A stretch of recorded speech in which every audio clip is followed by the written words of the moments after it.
안녕하세요, 여러분. 오늘은 성경 창세기 4장에 대해 이야기해 보려고 합니다. 이 장은 인류 역사상 가장 충격적인 사건 중 하나가 기록된 곳이죠. 바로 최초의 살인사건, 카인과 아벨의 이야기입니다. 여러분은 혹시 형제 자매와 심하게 다퉈본 적이 있나요? 아마 대부분 있을 겁니다. 어릴 때 장난감 때문에, 부모님의 관심 때문에, 또는 성적 때문에 싸워본 기억이 있을 거예요. 하지만 창세기 4장의 이야기는 그런 일반적인 형제 간의 갈등을 훨씬 뛰어넘는 끔찍한 결말을 보여줍니다. 먼저 배경부터 살펴볼까요? 아담과 하와가 에덴 동산에서 추방된 후의 이야기입니다. 그들은 이제 땀 흘려 일해야 하고 고통스럽게 아이를 낳아야 하는 현실적인 삶을 살게 되었죠. 마치 대학을 졸업하고 사회에 나온 젊은이들이 갑자기 현실의 벽에 부딪히는 것과 비슷합니다. 아담과 하와는 첫 번째 아들 카인을 낳았습니다.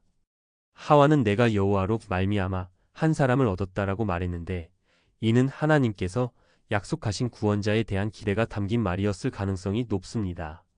마치 오늘날 부모들이 첫 아이를 낳고 이 아이가 우리 가문을 일으켜 세울 것이야 라고 기대하는 것처럼요. 그 다음에 아벨이 태어났습니다. 카인은 농사를 짓는 농부가 되었고 아벨은 양치는 목자가 되었습니다. 여기서 흥미로운 점은 이미 인류가 분업을 시작했다는 것입니다. 현대 사회에서도 어떤 사람은 IT 업계에서 일하고 어떤 사람은 요리사가 되고 어떤 사람은 의사가 되듯이 말이죠. 이제 사건의 핵심으로 들어가 봅시다. 어느 날 두 형제가 하나님께 제사를 드렸습니다. 카인은 땅의 소산으로, 아벨은 양의 첫 새끼와 그 기름으로 제사를 드렸죠. 여기서 중요한 건 그들의 마음가짐이었습니다. 아벨은 양의 첫 새끼를 드렸다고 기록되어 있습니다. 이는 그가 하나님께 최고의 것을 드렸다는 의미입니다. 마치 우리가 누군가에게 선물할 때 가장 좋은 것을 고르려고 하는 마음과 같습니다. 반면 카인은 그냥 땅의 소산이라고 기록되어 있어요. 딱히 최고의 것이라는 언급이 없죠. 이건 마치 두 직장인이 상사에게 선물을 준비하는 상황과 비슷합니다. 한 명은 진심으로 감사의 마음을 담아 정성스럽게 준비하고 다른 한 명은 그냥 형식적으로 아무거나 준비하는 것처럼 말이에요. 하나님께서는 아벨과 그의 제물은 받으셨지만 카인과 그의 제물은 받지 않으셨습니다. 왜 그랬을까요? 히브리서 11장 4절에서는 아벨이 믿음으로 제사를 드렸다고 설명합니다. 즉, 제물 자체의 문제가 아니라 마음의 문제였던 거죠. 우리 일상에서도 비슷한 상황을 볼 수 있습니다. 같은 일을 해도 어떤 사람은 진심으로 최선을 다하고 어떤 사람은 대충 때우려고 합니다. 선생님들도 학생들의 숙제를 보면 누가 정성스럽게 했는지 누가 대충 했는지 금방 알 수 있잖아요. 카인의 반응은 어땠을까요? 성경은 카인이 심히 분하여 안색이 변하였더라고 기록합니다. 질투와 분노가 그의 얼굴에 드러날 정도였던 거죠. 마치 회사에서 동기가 승진하고 자신은 그 자리에 오르지 못했을 때의 그 씁쓸한 감정과 비슷합니다. 하지만 여기서 하나님의 반응이 놀랍습니다. 하나님께서는 카인에게 직접 말씀하십니다. 내가 왜 분하며 왜 안색이 변하느냐? 내가 선을 행하면 어찌 낯을 들지 못하겠느냐? 선을 행하지 아니하면 죄가 문에 엎드려 있느니라. 죄가 너를 원하나 너는 죄를 다스릴지니라. 이 말씀은 정말 깊은 의미를 담고 있습니다. 하나님께서는 카인에게 여전히 기회가 있다고 말씀하고 계십니다. 마치 부모가 화낸 아이에게 괜찮다, 다시 해보자라고 말하는 것과 같습니다. 동시에 경고도 하고 계시죠. 죄가 맹수처럼 문 앞에서 기회를 노리고 있다는 것입니다. 현대적으로 해석하면 하나님께서는 내가 지금 질투와 분노에 사로잡혀 있지만 아직 늦지 않았다. 올바른 선택을 하면 된다. 하지만 조심해라. 이런 부정적인 감정들이 너를 더 큰 죄로 이끌 수 있다라고 말씀하신 것입니다. 우리 삶에서도 비슷한 순간들이 있습니다.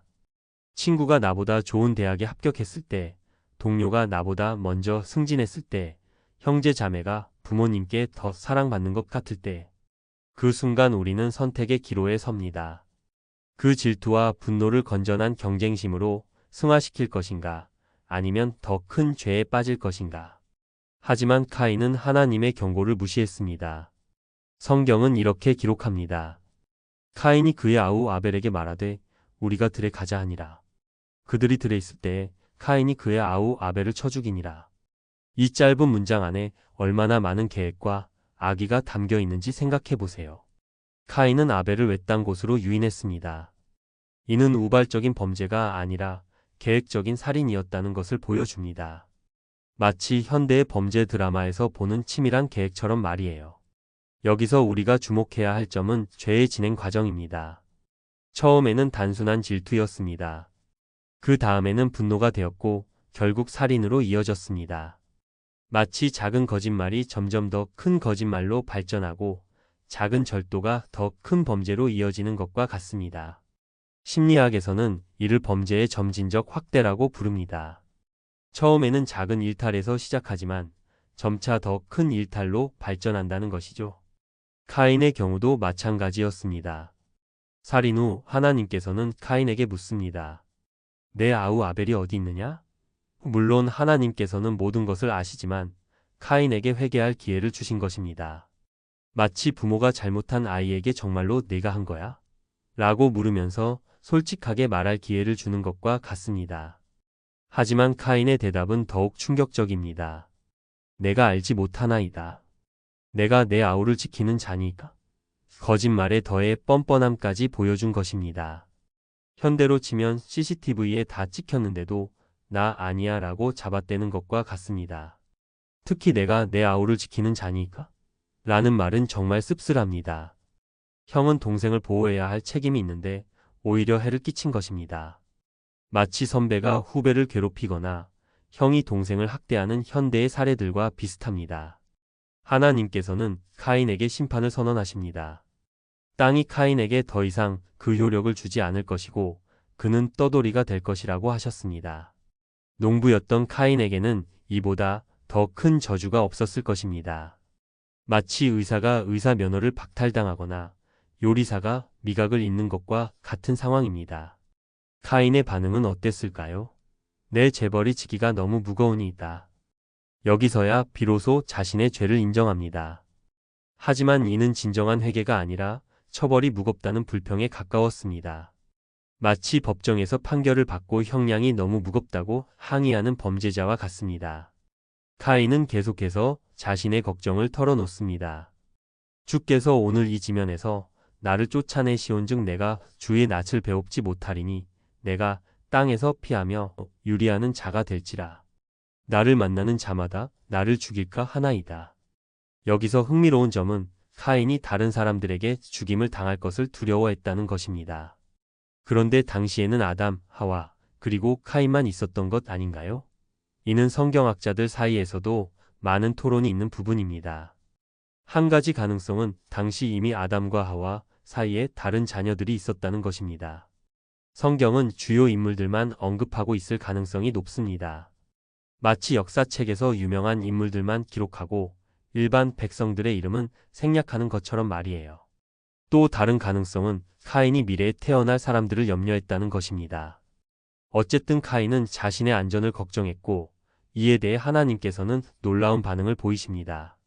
하나님께서는 그러므로 카인을 죽이는 자는 벌을 7배나 받으리라고 하시며 카인에게 표를 주어 그를 만나는 누구든지 그를 죽이지 못하게 하셨습니다. 이는 정말 놀라운 은혜입니다. 살인자인 카인을 보호해 주신 것입니다. 현대적으로 해석하면 이는 하나님의 공의와 자비가 동시에 나타나는 부분입니다. 죄에 대한 심판은 있지만 동시에 보호도 해주시는 것입니다. 마치 법정에서 유죄 판결을 받은 범죄자라도 감옥에서는 안전하게 보호받는 것과 비슷합니다. 이 카인의 표가 정확히 무엇이었는지는 성경에 기록되어 있지 않습니다. 어떤 사람들은 물리적인 표시였을 것이라고 생각하고 어떤 사람들은 하나님의 보호하심을 나타내는 상징적 의미였을 것이라고 해석합니다. 중요한 것은 하나님께서 심지어 살인자인 카인까지도 보호하셨다는 것입니다.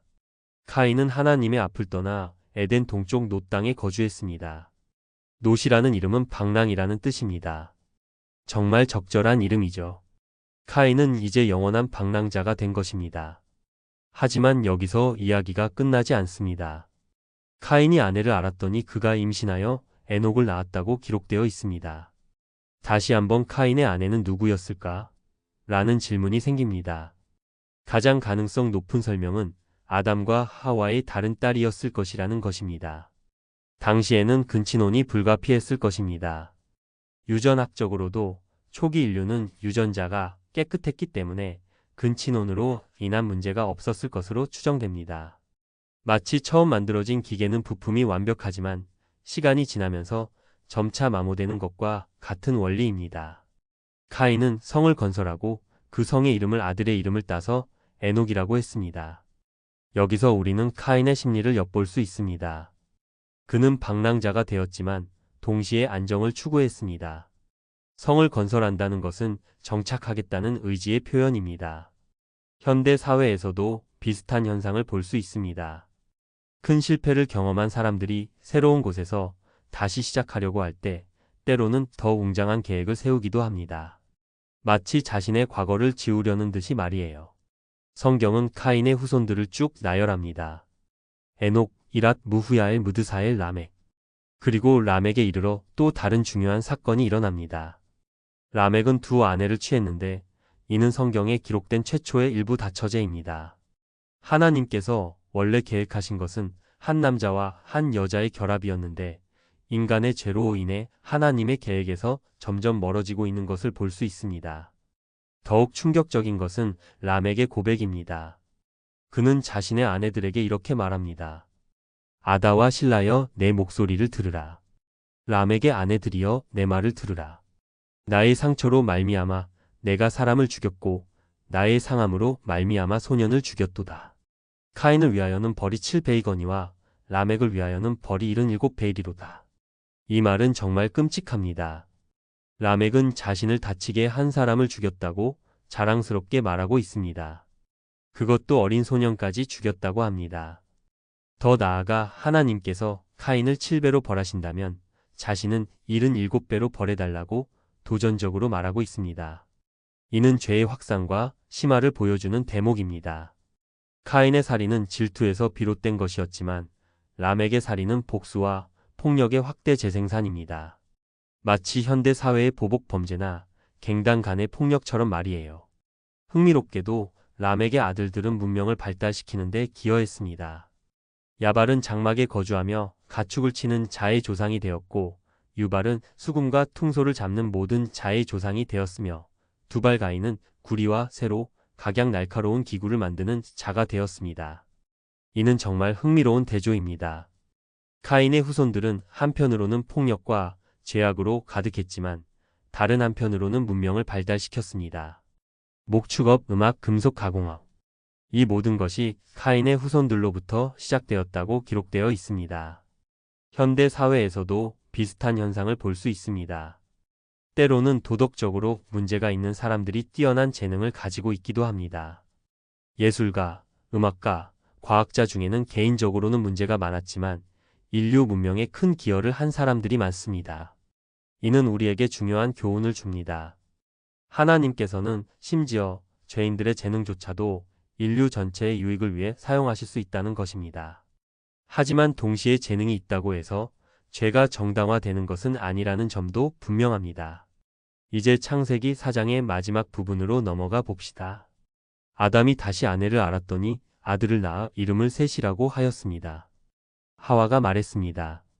하나님이 내게 가인이 죽인 아벨 대신에 다른 씨를 주셨다. 셋의 탄생은 정말 중요한 의미를 가집니다.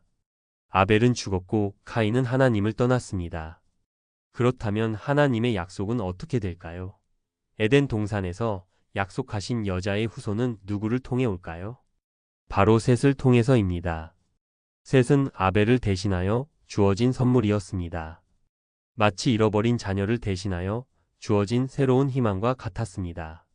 현대 사회에서도 비슷한 상황을 볼 수 있습니다.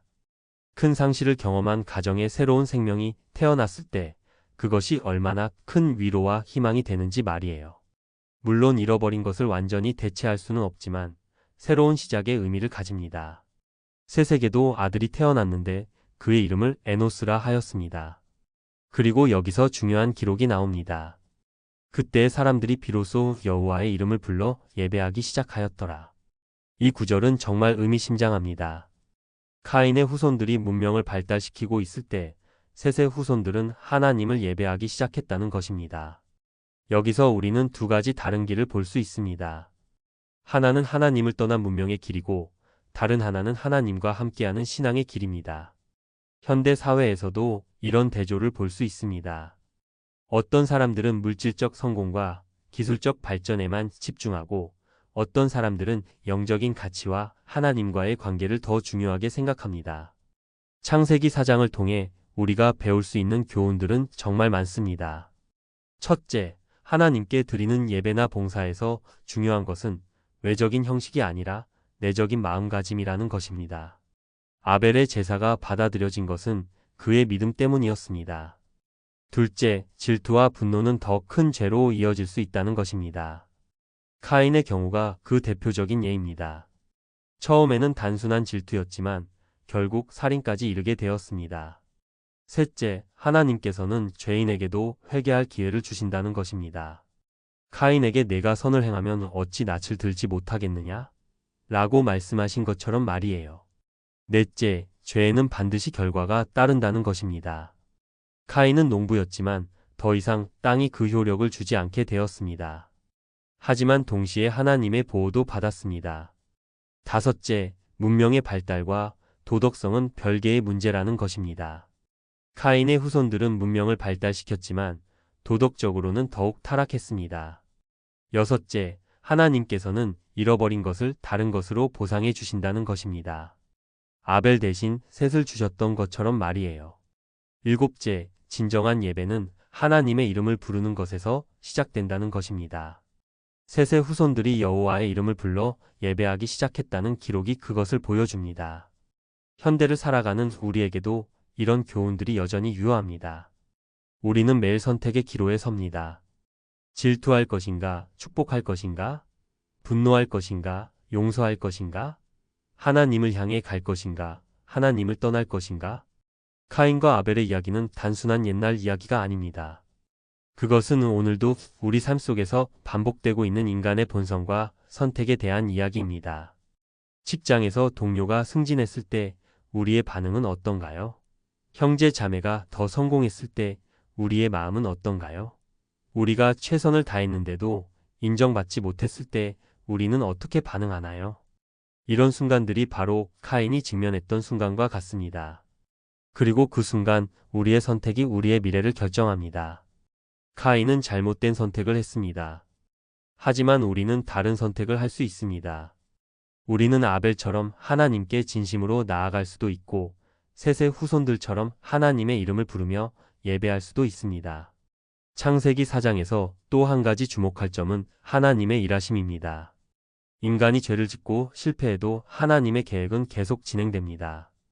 아벨이 죽었지만 셋을 주셨고 카인의 후손들이 폭력으로 가득했지만 셋의 후손들을 통해 참된 예배가 시작되었습니다. 이는 우리에게 큰 희망을 줍니다. 우리가 실수하고 실패해도 심지어 큰 죄를 범해도 하나님께서는 여전히 우리를 포기하지 않으신다는 것입니다. 새로운 기회를 주시고 새로운 시작을 허락하신다는 것입니다.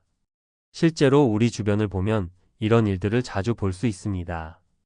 큰 실패를 경험한 사람이 다시 일어서서 더 나은 사람이 되는 경우들 말이에요. 마약 중독자가 회복되어 다른 중독자들을 돕는 상담사가 되거나 범죄자가 교화되어 청소년들을 선도하는 일을 하는 경우들처럼요. 하나님께서는 우리의 과거나 현재 상태에 상관없이 항상 새로운 길을 열어주십니다. 중요한 것은 우리가 그 길을 선택할 의지가 있는가 하는 것입니다. 창세기 4장의 또 다른 교훈은 형제 간의 관계에 대한 것입니다. 내가 내 아우를 지키는 자니까? 라고 말한 카인의 말은 오늘날에도 많은 생각할 거리를 줍니다. 우리는 정말로 우리 형제 자매의 지키는 자가 아닐까요?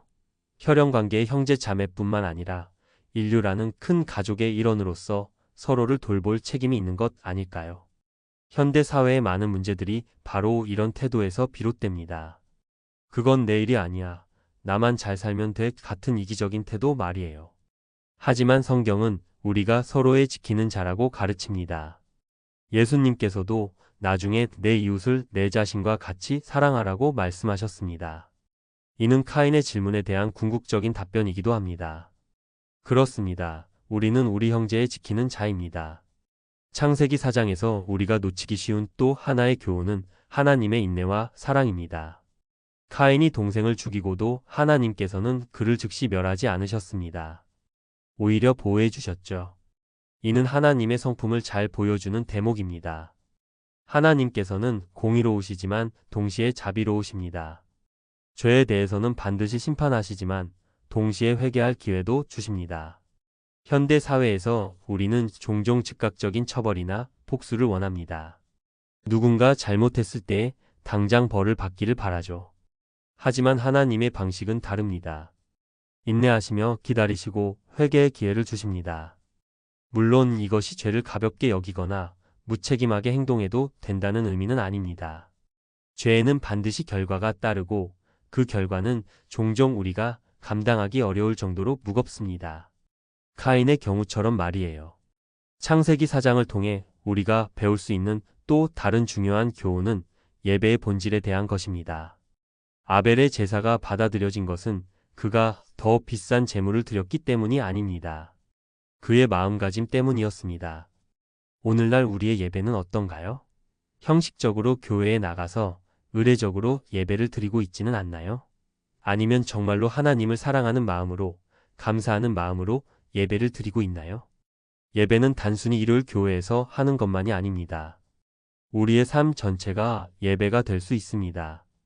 직장에서 정직하게 일하는 것, 가정에서 가족을 사랑으로 돌보는 것, 어려운 사람들을 도와주는 것. 이 모든 것이 하나님께 드리는 예배가 될 수 있습니다. 아벨의 제사가 받아들여진 또 다른 이유는 그가 첫 새끼를 드렸기 때문입니다. 즉 최고의 것을 드렸다는 의미입니다.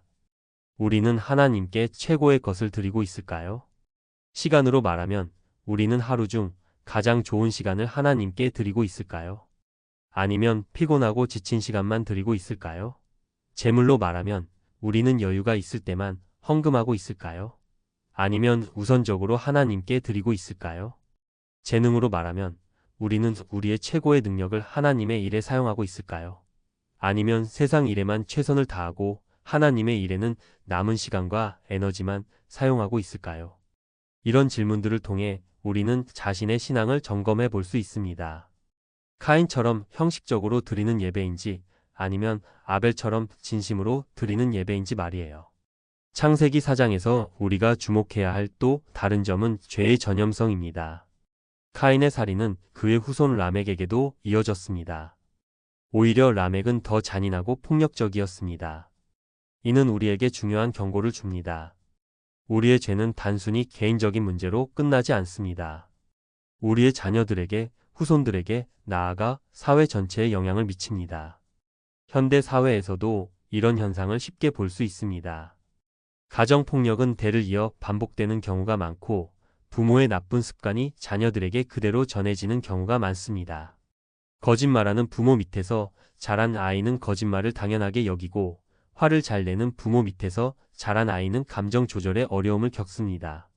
하지만 반대로 선한 영향력도 전해집니다. 셋의 후손들이 하나님을 예배하기 시작한 것처럼 말이에요. 믿음의 가정에서 자란 아이들이 신앙을 이어받고 사랑하는 부모 밑에서 자란 아이들이 또 다른 사람들을 사랑할 줄 아는 것처럼요. 그러므로 우리는 우리의 행동이 다른 사람들에게, 특히 우리 가족들에게 어떤 영향을 미치는지 심각하게 생각해야 합니다. 우리가 남기는 유산은 단순히 재산만이 아닙니다.